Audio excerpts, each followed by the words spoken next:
बड़े बड़े विद्वान तपस्वी लोग आते हैं तो उसका फल बड़े लंबे काल तक चलता है।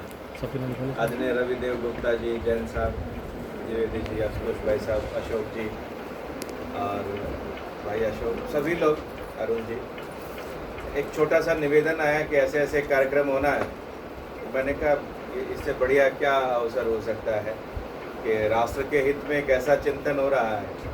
प्रत्येक व्यक्ति आज बहुत सारी समस्याओं से जूझ रहा है, स्पेशली जो मेडिकल के असिस्टेंट्स हैं उनके साथ तो सबसे ज़्यादा रूबरू होना पड़ता है, जूझना पड़ता है।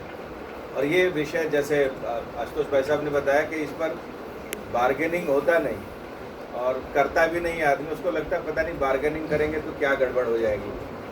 और शायद आज तक किसी ने डॉक्टर की फ़ीस को लेकर के भी कोई बार्गेनिंग किया नहीं कभी भी, या वो जो हॉस्पिटल का जितना बिल आ गया उसको तो देना ही देना है, वो चाहे जन्म से संबंधित हो जैसे रविदेव जी ने कहा, या मृत्यु से संबंधित हो। जन्म के साथ भी बड़ा बिल आता है और मरने के बाद भी बहुत ही बड़ा बिल आता है, जिसको कई बार परिवार के लोग दे भी नहीं पाते हैं। तो इन विषयों पर आपने बहुत सुंदर चर्चा की। मैं समझता हूँ कि जब एक छोटा सा विचार परमाणु रूप बन करके बृहद रूप को धारण करता है तो उसके बड़े परिणाम होते हैं। कहीं न कहीं इस पर प्रत्येक व्यक्ति को एक साधारण सुविधा मिलेगी और ये जो बिना बात का MRP का जो बोझ उसके ऊपर है, कहीं न कहीं उससे भी छुटकारा मिलेगा। रही बात इनका, हमारे विद्यार्थियों का परिचय कराने की, तो दीपाली खड़े, दीपाली हमारे संस्कृत की PhD की शोध छात्रा है, उत्तराखंड से आती है, सभ्यता और संस्कृति के प्रचार प्रसार में निरंतर लगी रही है और कंप्यूटेशनल को लेकर के हमारे संस्थान में कार्य कर रही है। दीपाली जलांध्रे हमारे साथ यही बहुत अच्छी ABVP की हमारी अधिकारिणी है, दोनों ही अधिकारिणी हैं और दायित्व भी संभाले हुए हैं और बहुत अच्छा ये हमारे साथ मिल करके काम करते हैं। प्राची कन्या, पाणिनि कन्या गुरुकुल महाविद्यालय बनारस, जो सुबह बनारस होती है उनको ले, तीनों खड़े हुआ, सुबह बनारस जो होती है सुबह 4 बजे से लेकर के, जिसमें आदरणीय मोदी जी भी जिसमें जाते हैं तो यही बच्चे उनका स्वागत करते हैं, यही उनके साथ बैठ कर के काम करते हैं।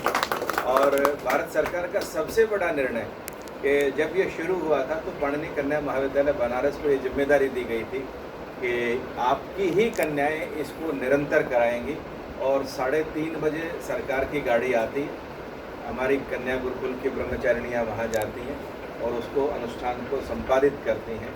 अभी भी जब पीछे मोदी जी गए हुए थे, सारा अमला वहाँ गया हुआ था, तो सबसे अग्रणी परंपरा में यदि कोई था तो वो हमारे गुरुकुल की ये ब्रह्मचारिणियाँ थी। उधर हैं सबसे पहले प्राची आर्या, 15 वर्ष का अनुभव है, यजुर्वेद और सामवेद कंठस्थ है। और इधर हैं दिव्या को भी मतलब मैं यदि कहूँ कि ये कंठस्थ है, सब कुछ ही कंठस्थ है, वहाँ परंपरा है। और ये इन तीनों ने लगभग 13 से 15 वर्ष अपने जीवन का गुरुकुल में लगाया है, शास्त्र को कंठस्थ किया है। हाँ जी, छोटे बच्चे, ऐसा लगता है गागर में सागर भर। दिव्या है, दिव्या बहुत अच्छी ग्रामेरियन है, उत्तर भारत में शायद ही इस जैसा कोई ग्रामर का विदुषी हो, अच्छी विदुषी है। प्राची भी वेद और व्याकरण की बहुत ही अच्छी उद्भट विदुषी हैं और ये बहुत अच्छा काम करती हैं। जब भी कोई JNU में भी बड़ा कार्यक्रम होता है तो वैदिक मंगलाचरण की जब बात आती है, इन्होंने जो पाठ आपको सुनाया वो दुनिया का रेयर पाठ है, घन पाठ जिसको हम कहते हैं। एक मंत्र को 8 तरीके से पाठ किया जा सकता है, इसलिए उसमें एक अनुस्वार की, पूर्ण विराम की, चंद्र बिंदु की इतनी सी मिलावट आप कर नहीं सकते हैं। और इसी 8 पाठ के चलते हुए धन्य है ये हमारी विप्र परंपरा, ब्राह्मणों की परंपरा, विद्वानों की परंपरा। जब मुगलों की सेनाएं गले काट रही थी उस समय सारी पुस्तकालय हमारे, चाहे वो तक्षशिला के थे, नालंदा के थे, बौद्ध के थे, मगध के थे, वल्लभी के थे, गया के थे, सब जला दिए। तो पांडुलिपियाँ जलाना तो आसान काम था, लेकिन उस ब्राह्मण परंपरा ने अपने कंठ के भीतर जिस सभ्यता को और संस्कृति को और परंपरा को जिंदा रखा, तो उस परंपरा का भी अपना एक बहुत बड़ा महत्व है और वो इसीलिए आज उसमें मिलावट नहीं हुई। अन्यथा जय भारत और महाभारत करके 10,000 श्लोकों से प्रारंभ हुआ एक ग्रंथ 1 लाख श्लोकों तक पहुंच गया।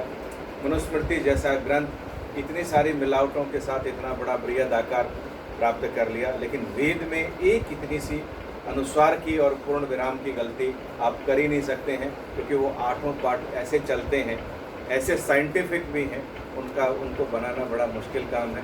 तो वही परंपरा उनका तो हम सबसे पहले से स्वागत करते हैं कि यदि इस तरीके के विद्यार्थी JNU जैसे पटल पर आते हैं तो एक बड़ा आदर्श भी समाज के लिए भी है, राष्ट्र के लिए भी है। तो ऐसे विद्यार्थी हमारे आचार्य सुनीति जी चारों वेद कंठस्थ हैं और 15 वर्ष अपने जीवन के उसी परंपरा के गुरुकुल में राजस्थान में।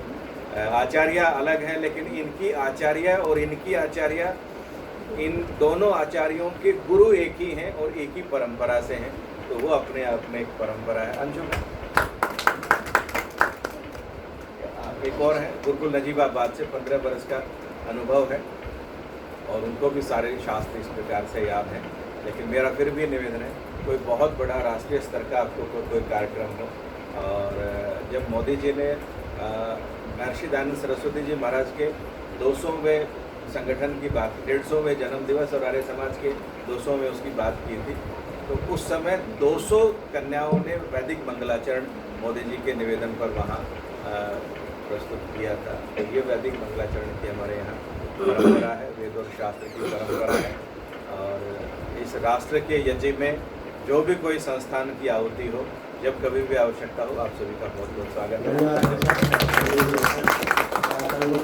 सभी लोगों का बहुत बहुत